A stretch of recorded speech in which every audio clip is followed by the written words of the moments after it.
Hello viewers, আপনাদের জন্য আজকে আমি ফার্মের পোলট্রি মুরগি রান্না করে দেখাবো। আমি 2 কেজি ওজনের একটি মুরগি নিয়েছি। মুরগিতে আমি এরকম করে কেটেছি, মুরগির রানগুলি এরকম করে কেটেছি যেন মশলা ঢুকে। আমি এভাবে কেটে নিয়েছি, এরকম করে পিস করে নিয়েছি। এখন আমি যেন ফার্মের মুরগির গন্ধ না থাকে এই জন্য আমি এরকম 2 পিস লেবু নিয়েছি গন্ধ ভাবটা কাটার জন্য।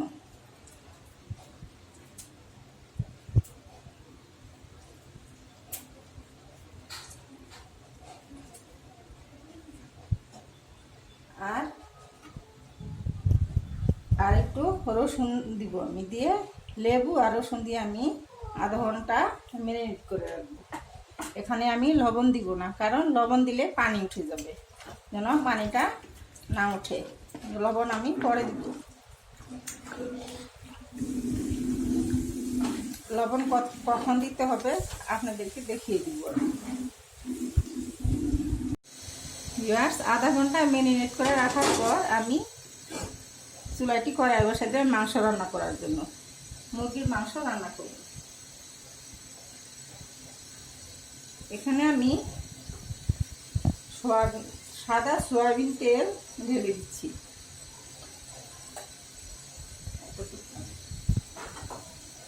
আর এই যে দারচিনির 3 টুকরো দারচিনি নিয়েছি এখানে। আর 3 পিস ছোট করে নিয়েছি ছোট এলাচ। আর 2 পিস তেজপাতা।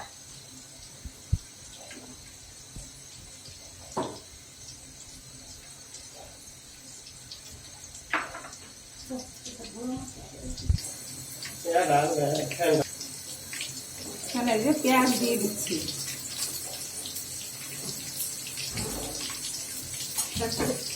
এভাবে বাদামি হওয়া পর্যন্ত নাড়াচাড়া করতে থাকবো। এখন আমি এই যে মুরগির মাংসগুলি যে কেটেছি পেঁয়াজের মধ্যে দিয়ে দিচ্ছি। পেঁয়াজের মধ্যে আমি ভাজবো এগুলি, তাহলে খেতে অনেক মজা হবে। হালকা বাদামি কালার হলে তারপরে আমি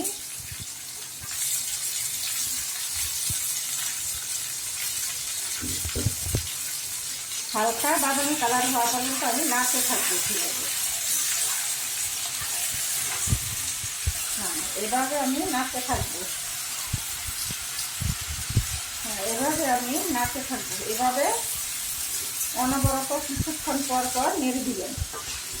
এভাবে কিছু পানি উঠবে, সে পানিগুলি শুকিয়ে যাবে যখন হালকা বাদামি কালার হয়ে যাবে। এভাবে হালকা বাদামি কালার হওয়া পর্যন্ত আমি নাড়তে থাকবো। আপনারা এভাবে নাড়তে থাকবেন। এখন এই যে মাংসের পানি এরকম কমে আসছে কিছু, এখন আমি স্বাদ মতো লবণ দিয়ে দিব। আর লবণটা যদি আমি আগেই দিতাম তাহলে অনেক বেশি পানি উঠে যেত। এখন আমি লবণটা মিশিয়ে দিব মাংসের সাথে। অনেক বেশি পানি উঠে যেত যদি আগে লবণটা দিতাম যখন মাংস দিয়েছি। তাই আমি মাংসটা একটু যখন পানিটা কমে এসেছে মাংসের পানি, তখন আমি লবণ দিয়ে দিয়েছি। এখন আমি ভালো করে নেড়ে মিশিয়ে দিব লবণটা।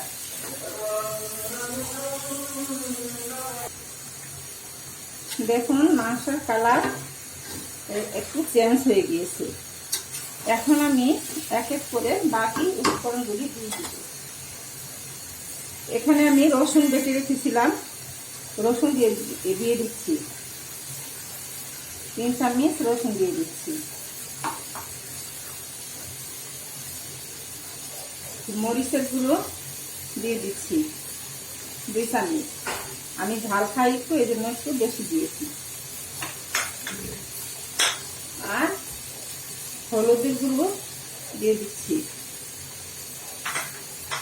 আর এখানে ছোট এলাচ আর লবঙ্গ আর জিরা গুঁড়ো একসাথে আমি গুঁড়ো করে রেখেছি, সে এগুলি 1 চামচ দিয়ে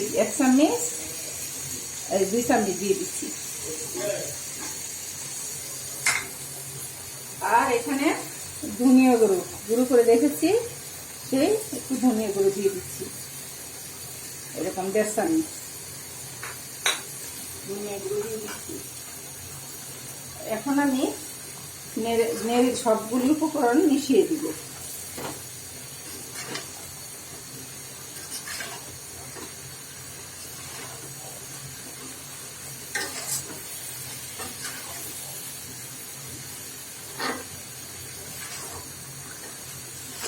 ভালোভাবে উপকরণগুলি মেশাতে হবে, যেন প্রত্যেকটা মাংসের সাথে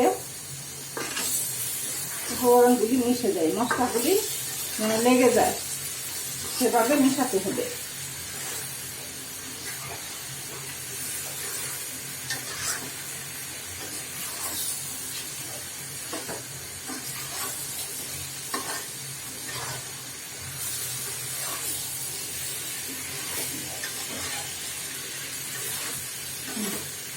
আর সামান্য একটু পানি দিব সিদ্ধ হওয়ার জন্য। আর মুরগির মাংস থেকে এমনিতে পানি উঠে, এজন্য আর অল্প পানি দিব আমি সিদ্ধ হওয়ার জন্য।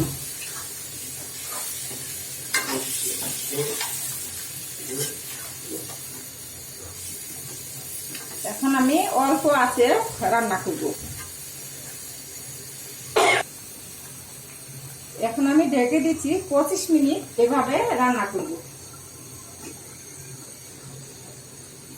দেখুন, এভাবে মাঝে মাঝে একটু নেড়ে দিবেন, মাঝে মাঝে একটু নেড়ে দিবেন। এখন আমি এখানে কয়েকটি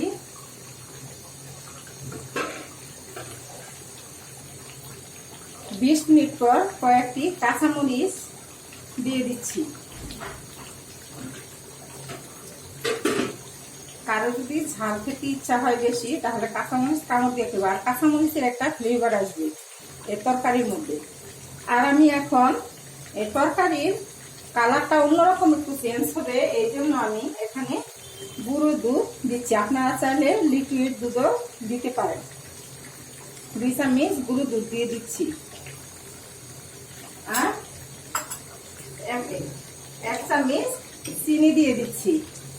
দেখবেন তরকারিটা কত স্বাদ হয় খেতে। আপনারা বাসায় অবশ্যই ট্রাই করবেন, বুঝতে পারবেন খেলে যে কতটুকু মজা হয়েছে।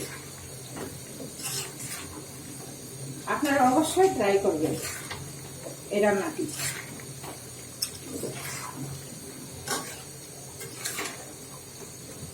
এভাবে নেড়ে মিশাই দিবেন। দেখেন তরকারির কালারটা কেমন যেন চেঞ্জ হয়ে গিয়েছে। এখন আগে লাল কালার ছিল, এখন কালারটা অন্যরকম হয়ে গেছে। এইভাবে আমি আরো 10 মিনিট রান্না করব।